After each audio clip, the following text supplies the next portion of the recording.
Next, number 2 in our depopulation countdown, electrosmog.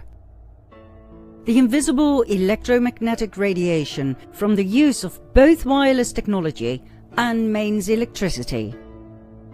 Every single day we are bombarded with electromagnetic fields. Most people don't have a clue what the effects are. Others can feel the electromagnetic radiation to the point where they get sick and barely function. Are they drama queens overreacting to something that isn't tangible? Well, no. Just because one cannot see, smell, hear, taste or touch something doesn't mean it doesn't exist. It can exist, and it can even be lethal. Take for instance carbon monoxide. Why do you think miners used to bring a canary down the mines? If it dropped dead, there was carbon monoxide, highly poisonous and potentially lethal. The miners climbed back to the surface as fast as they could. They knew, like nobody else, that something they couldn't see, smell, hear, taste or touch was capable of killing them all. It's the same with electrosmog. Do you even realize what you are exposed to on a daily basis? Think cordless phones, cell phones, baby monitors, cell phone towers and transmitters, wireless networks like Wi-Fi, microwave ovens, smart meters. We are talking electromagnetic fields. Why is it affecting us? Well, that's quite easy to understand when you realize that our human bodies on a cellular level have a tender electrical current of a picoamp. Picoamperes are the smallest current ever recorded. They are a trillionth of an ampere. Now, when you use your cell phone that is plugged into an electrical socket, it will send out a current of 0.2 amps. Forget the pico. This is 200 billion times stronger than what our bodies are used to in their natural state. Phone charger plugged in. Right. Watch what happens when I plug it in. It becomes a transmitter for electric. Right, and look how far it transmits, look. So if you're laying in bed with that next to your head, that is all going into your head. That's my own though. Watch what happens when I pick my phone up when it's charging. So that is going right into your body. Furthermore, your cells communicate with each other at an incredible speed of 5 to 10 quadrillion electrical pulses per second. What happens when you interrupt that perfectly balanced electrical circuit with invading currents that are 200 billion times stronger? Then, apart from our own electrical current, we have an electromagnetic field. Now imagine you live in an artificially created field higher than this. Over time, your body will become distressed, trying to compensate for the effects of this greater electromagnetic field. As a result, your body will lose energy constantly to the point of illness and exhaustion. Let's have a look at one particular physical effect of high-frequency electromagnetic fields that most people can relate to: the production of a hormone called melatonin. Melatonin enhances your ability to fight cancer. It strengthens your immune system, and it is responsible for complete relaxation and sleep. In order for you to achieve deep sleep, your brain frequency needs to be less than 4 Hz. But electromagnetic frequencies in and around your house consistently interfere with this. As a result, your melatonin production decreases with up to 50%, depending on the amount of electrosmog in your bedroom.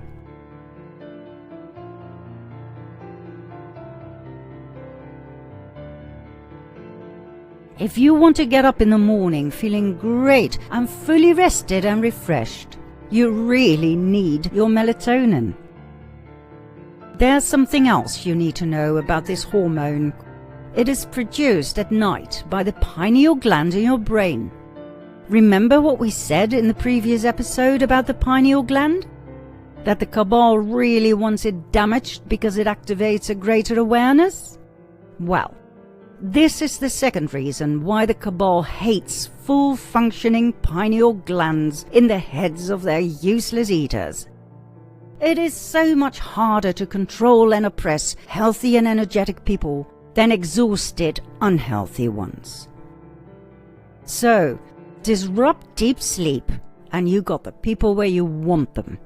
Tired, weary, unstable, and thus unable to think clearly and to see how they are being abused, manipulated, and controlled.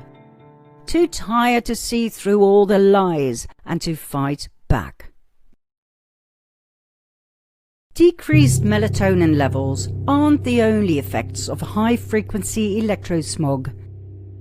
More than 2,000 epidemiological studies have proven that it causes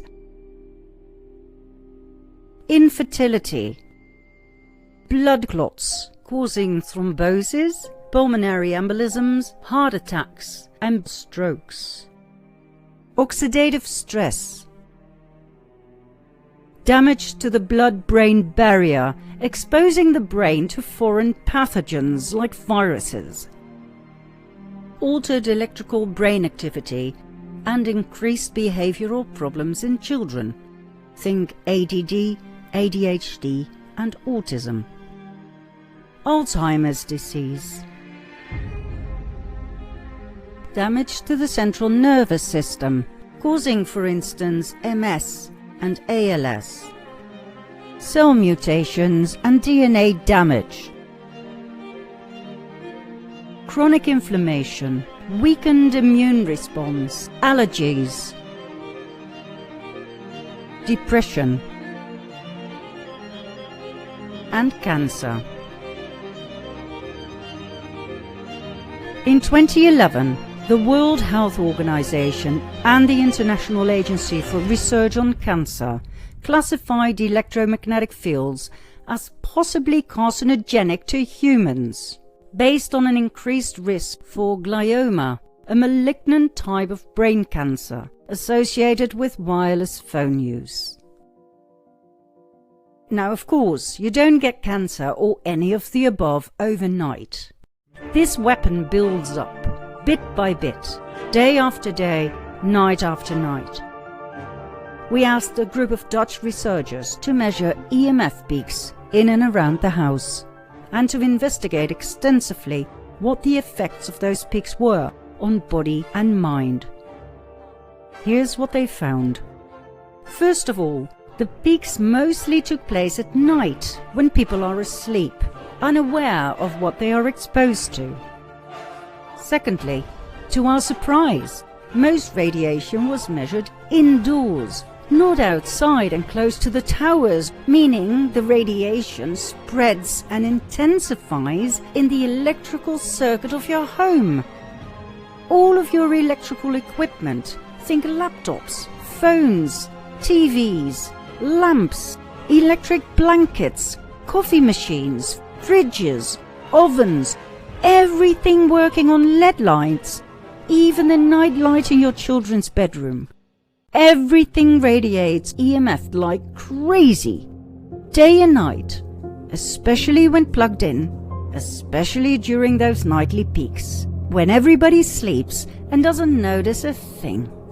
Until they get up, that is. Then it starts, with restless legs, a dull feeling in the head, dizziness, pressure on the chest, pain between the shoulder blades, pain in the abdomen, stiffness and pain in joints and limbs, tinnitus, shortness of breath, coughing, nosebleeds, heart palpitations and intensified heartbeat, a feeling of heat inside the head and other parts of the body, a tingling or wobbling feeling throughout the body, headaches, and a lack of concentration during the day. A lot of those symptoms can be explained by the fact that your oxygen levels drop to a low directly after the electrosmog peaks. When your cells don't get enough oxygen, the results are detrimental for body and mind.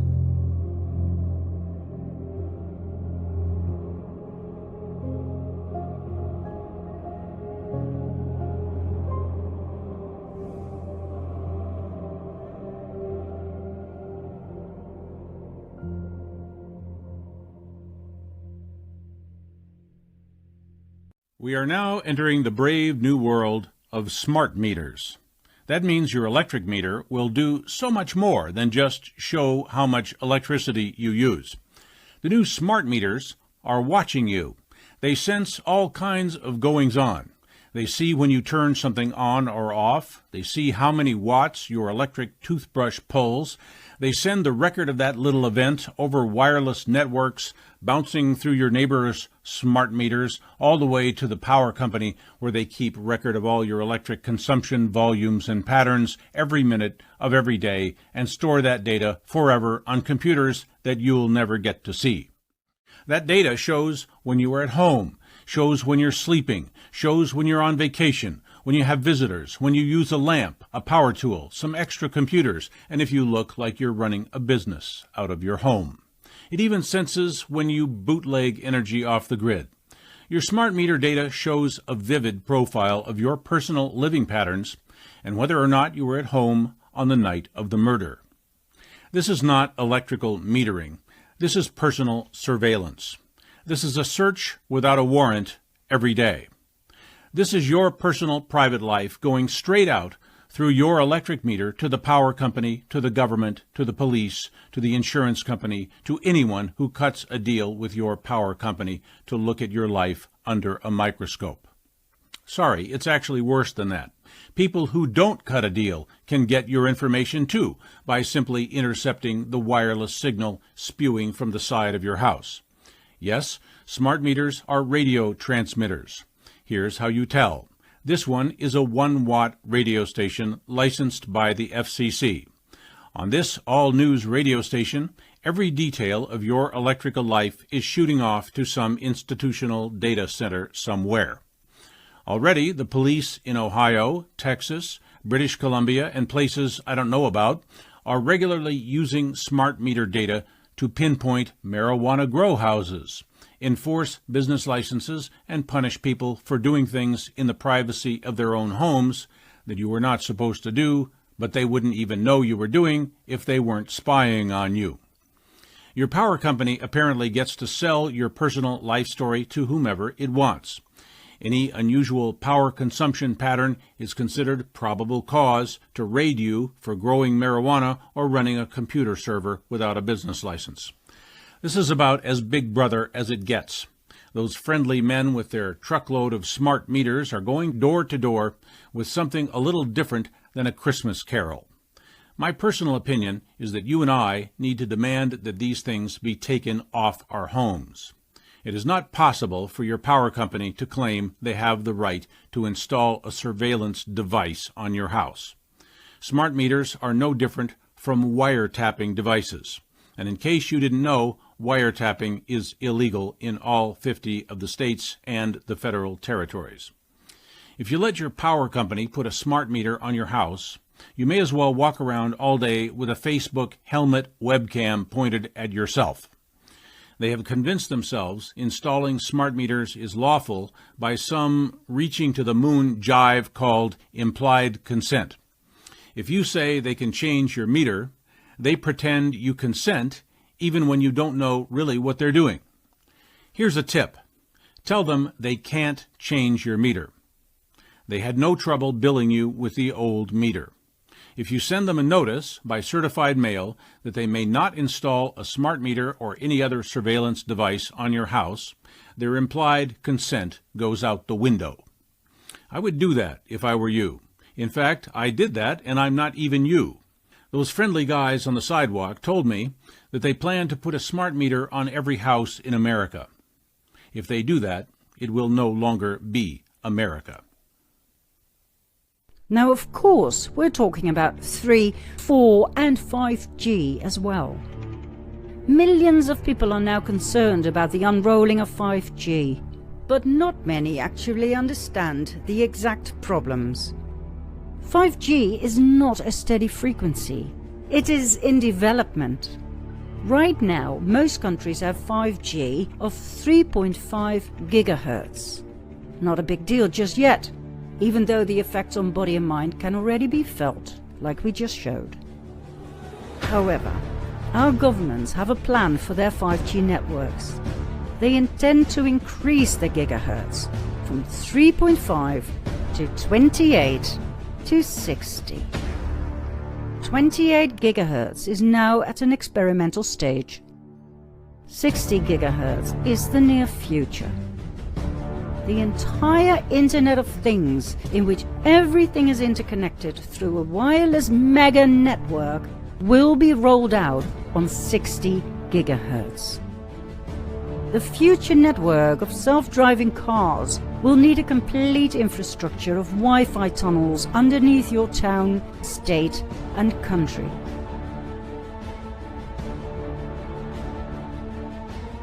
Every 200 meters, on every street light, under every manhole cover, there will be Wi-Fi hotspots for 60 gigahertz radiation. The energy consumption will skyrocket. Millions of trees will be cut in order to maintain undisturbed data communication. 5G before climate change. Cut those trees and fry the citizens.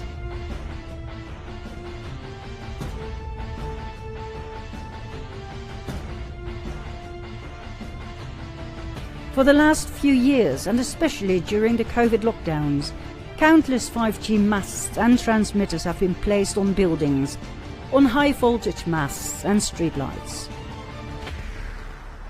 The unrolling takes place in a highly undemocratic way, mostly in the middle of the night. Citizens have no voice. Masts and transmitters can be placed on the roof of your building without your consent.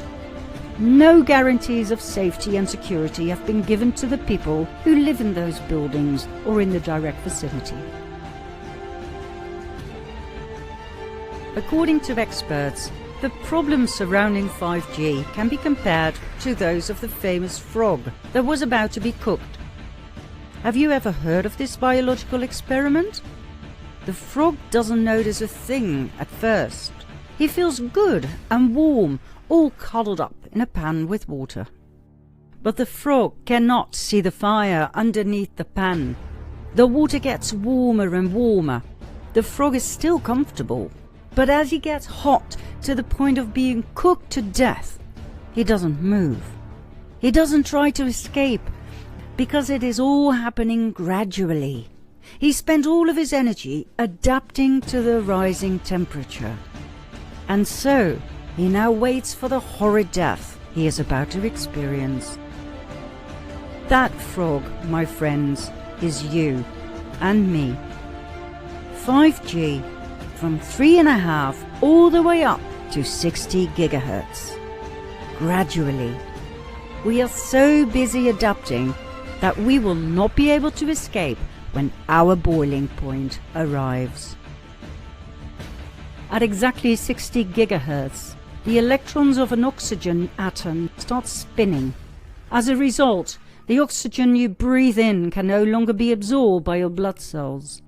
In other words, when 5G is set on 60 gigahertz and released, we will literally drop dead within minutes.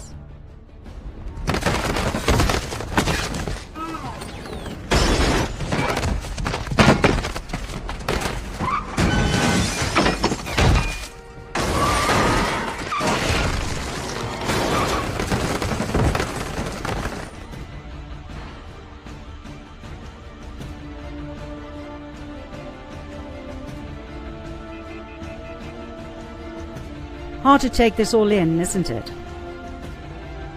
We promised one more depopulation weapon, because for some reason, in spite of all the above, we are still alive. Incredible when you think about it, isn't it?